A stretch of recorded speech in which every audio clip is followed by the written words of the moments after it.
Yun, good morning mga kataba. Ako nga pala si Kuya Buds. At ito nga pala yung part 2 nung pagkuha ko ng PSSR. So, andyan na kami sa training center. Nakita nyo naman. Antayin lang natin konti si Professor. Yan makita. Ayun na siya. Ayun na si Prof. Napakagaling magturo niyan. Angas. Wala akong masabi. Buhay na buhay ko dyan. Ayan na. Pak. Pakak. Patay. Antok na yung nataba. Sobrang agaw kasi umalis galing sa bahay mula sa Sambales. Kaya yan, antok na antok.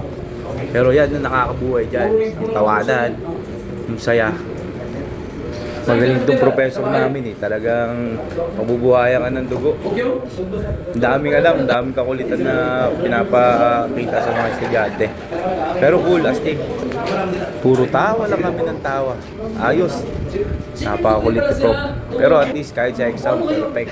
Eh, hindi naman perfect. May mali siguro isa. Ayun! Kita nyo naman. Yun, nakakuha ko na. Yung PSSR.